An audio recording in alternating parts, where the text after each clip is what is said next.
Prior to the event, Sarah van der Merwe and Frans Boshoff in their Audi held a narrow lead over Nissan crew Kasi Kutsia and Wiley Harrington, followed by Serge Damso and Vito Bonafide of the Toyota dealer team. In the prestigious championship for marks, Volkswagen were leading Nissan by a mere 10 points, with Toyota third. At the start of the rally in Brackenfell, Van der Merwe and Boshoff knew that they had to finish at least second overall in order to clinch this year's titles for drivers and navigators.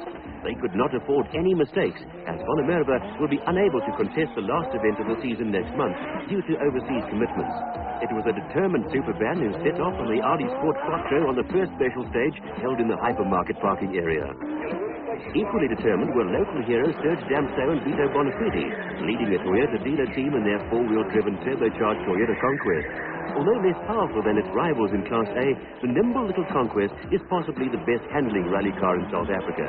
Damso used this advantage to the full in the tight first stage and put up the quickest overall time. He beat Van der Merwe and Boshoff by 3 seconds. Tying with the Audi in second place were Hannes Krobler and Piet Swanepoel in the locally developed four-wheel-driven turbocharged Nissan Skyline. This megabuck car, which is considered to be the most technically advanced project ever tackled in South African rallies, has experienced teething problems during earlier events this year. The Nissan team were hoping that this penultimate event of the season would bring them that elusive overall victory for which the 600-horsepower vehicle was built. The Cape Showgrounds hosted the third special stage, which attracted a large crowd of spectators. With so many of their biggest supporters on hand, Cape Tonian Serge Damso and Vito Bonafide simply had to win the stage in the Toyota Conquest, and this they managed to do. They beat the rapidly driven Volkswagen Passat of Nick de Waal and Guy Hodgson by 7 seconds. De Waal had a clear lead in Class B at this stage, and again showed that the turbocharged four-wheel-driven Passat can be extremely competitive against the more sophisticated and expensive cars in Class A of South African rallies. Hannes Krobler and Piet Swanepoel found the tight showground stage restrictive in the brutishly powerful Nissan. They had to settle for third quickest time, a second behind de Waal and Hodgson.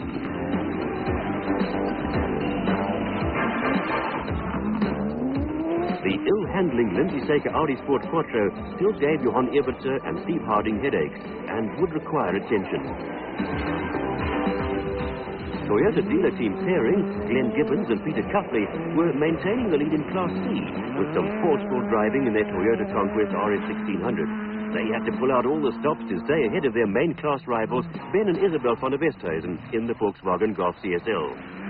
Having rebuilt the Nissan Skyline following a high-speed roll in the Stanek Mountain trial last month, Dickie Klaver and Douglas Judd were going extremely well and led in Class D. Frank Lindemann and Johan Seeling rendered their usual polished performance in Class F to lead in their dealer team Volkswagen Golf CSL. At the overnight stop in Cape Town, Serge Damso and Vito Bonafide were the overall leaders in the dealer team Toyota Conquest, ahead of Krobler and Swanepoel in the Nissan Skyline, de Waal and Hodgson in the Passat, followed by the Audi Sport Quattros of Evertse and Harding and Van der Merwe and Boshoff. The rally restarted on the Saturday morning with a 30-kilometer stage through the Swartland area, and drama immediately struck various competitors with a vengeance. The overnight leaders, Serge Damso and Vito Bonafide, were the first victims and fell out with a suspected broken valve spring in the Toyota Conquest.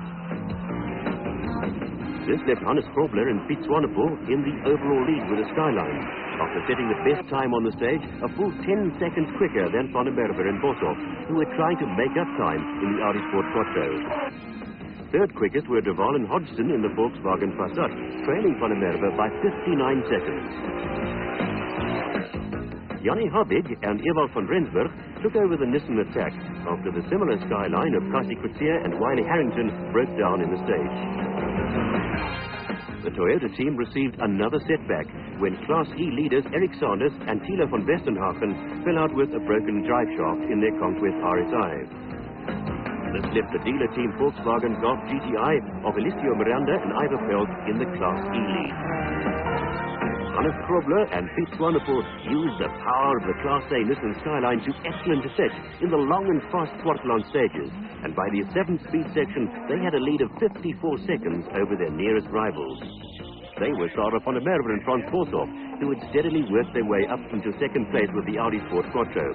It did not seem as if they could do anything about the flying Nissan, though.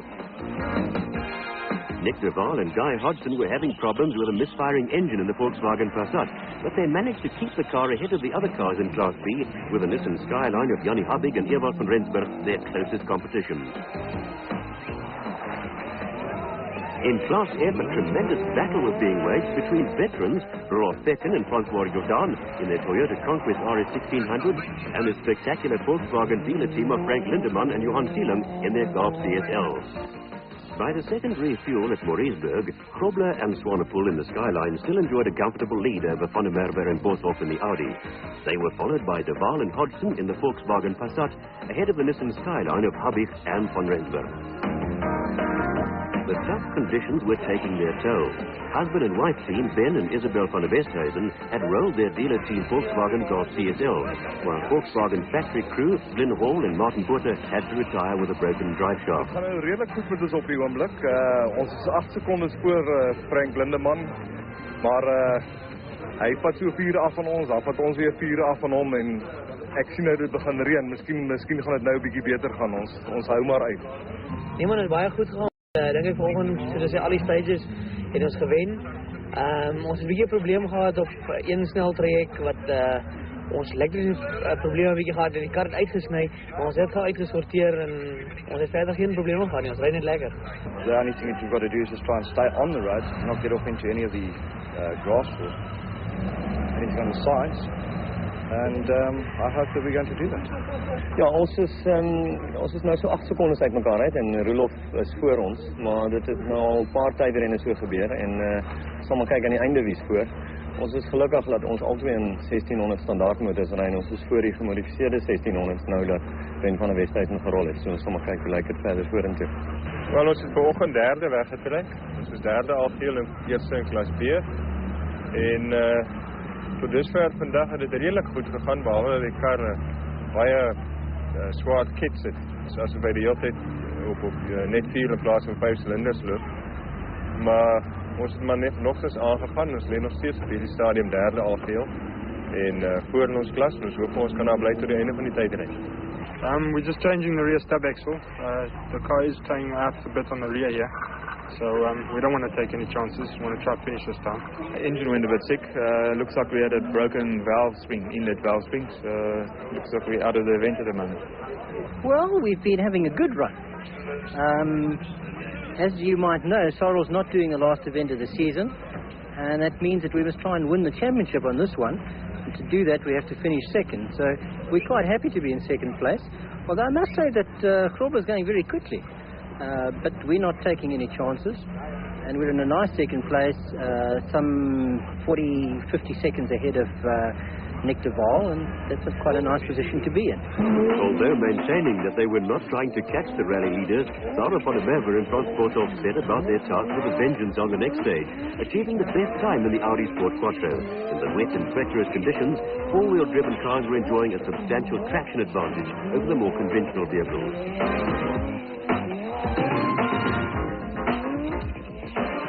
No one felt this more keenly than Hannes Grobler and Piet Swanepoel, whose Skyline broke a side shaft, which converted the car to two-wheel drive. The resultant poor handling caused them to lose 17 seconds to Van der Merwe and Boshoff, to the delight of the large crowd, who were beginning to anticipate a close fight to the finish. Having solved their misfiring problem, Nick de Waal and Guy Hodgson were putting up a superb display in the Volkswagen Passat, while hanging on to third place overall, and their lead in Class B. The electrical problems which plagued many other teams due to the wet conditions did not seem to affect them, and they were rapidly becoming the foremost favourite crew with enthusiastic crowds.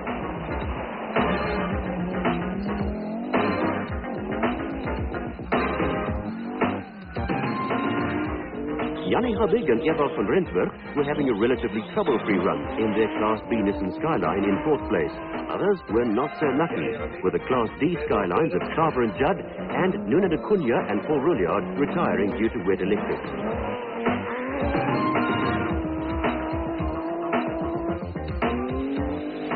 Cape Townians Bruce Anderson-Terry and Alan Castley were still in the running in their old Toyota liftback, as were Glenn Gibbons and Peter Cuffley, who led in Class C in their Toyota Conquest, and Alicio Miranda and Ivor Phelps, who were the top privateers and Class E leaders in their Volkswagen Golf GTI.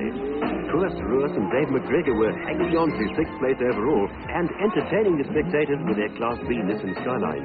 These brutish rear-wheel driven cars have always been extremely spectacular on dirt roads. In the prevailing wet conditions, they were providing even more excitement than usual, with lovers of long opposite block slides howling with delight at the efforts of brave drivers like Roos. Willie Klaver and Douglas Judd were suffering various misfiring problems. Due to moisture in the fuel management system of their Class D Nissan Skyline, they were soon to retire, a poor reward after a sterling drive. After the retirement of Klaver and Judd, the Class D leadership went to Jeff Sanders and Gary Shoup in their smoothly driven 16-valve Barnes Volkswagen Golf GTI. Toyota dealer team crew Rudolf Pecken and Francois Jordan were grimly hanging on to the Class E lead with their Toyota Conquest RS 1600. They were marginally ahead of the dealer team Volkswagen Golf CSL of Frank Lindemann and Johan Schilling, who seemed to escape most of the water-orientated maladies experienced by other crews.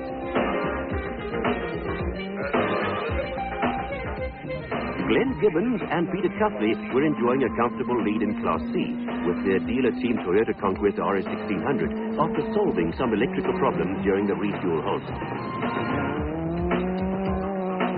Paolo Piazzamusso and Cindy Crossley were also plagued by a water problem in their Class C Volkswagen Golf CSL. But Alicio Miranda and Ivor Phelps, who didn't seem to be threatened in any way for their lead in Class E with their 8-valve Volkswagen Golf GTI. Hannes Kobler and Pete Swanepoel again had the benefit of four-wheel drive in Stage 9 in the Nissan, but on the tight road slightly too narrow for the turbocharged speed.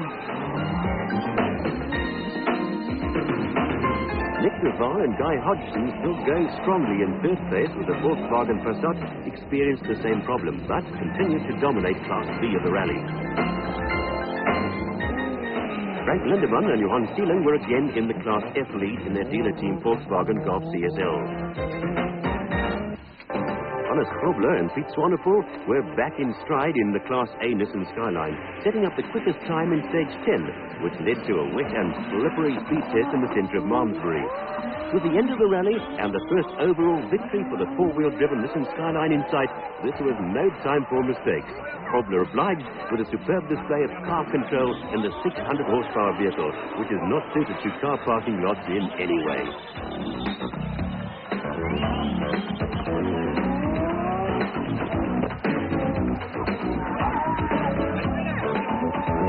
Kobler and Swanepoel shared the quickest time in the speed test with Sarah van der Merwe and Frans Boshoff in the Audi Sport Quattro, which had lost its front nose cone in a waterhole, apart from being stranded for a minute in the stage when the electrics got wet.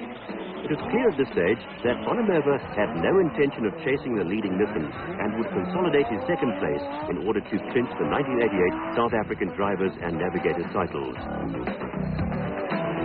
Some of the competitors ran into very real navigational difficulties at this late stage in the event and almost visualized sleeping in the car park that evening before they could find their way out.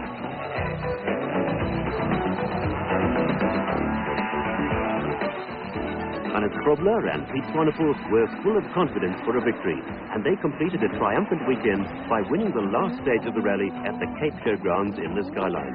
A fitting tribute to the dedication and hard work which had eventually turned the complex car into a rally winner.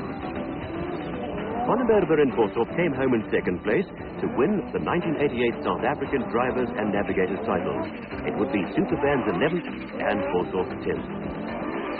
Nick Duval and Guy Hodgson came in third overall and the clear Class B winners in the Volkswagen Passat, while Jannie Habig and Ewald van Rensburg finished in a fine fourth place in their Nissan Skyline.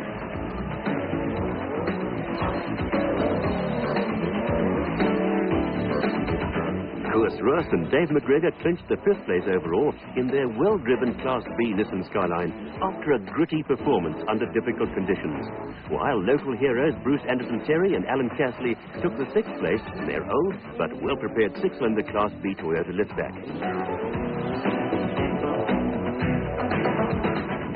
The first privateers and the winners in Class E were Alessio Miranda and Ivor Pelt in their mini-panel beater-sponsored Volkswagen Golf GTI, ending the Toyota dealer team dominance of this class.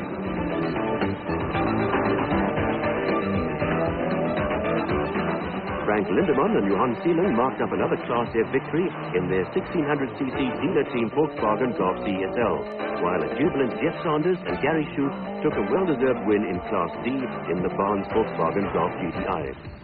Glenn Gibbons and Peter Copley scored a Class C victory for the Toyota dealer team in their Conquest RS 1600. But the champagne belonged to the ecstatic Nissan team after the best weekend of their year.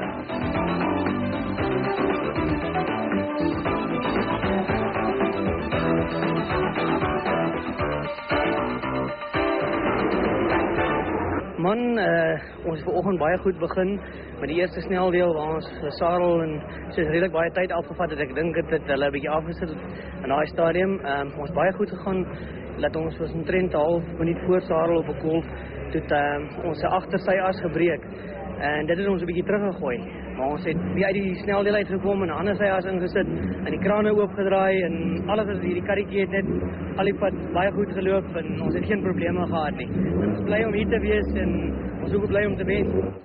Well, I've now won the championship and that's basically what I wanted to do in this rally. I can't do the last one. I have an overseas commitment, so I had to do it here. And that's one of the reasons why I never went after Grobby, but just as well, I think it was very, very wet and very slippery, and if it was going to be a dice, it could have been quite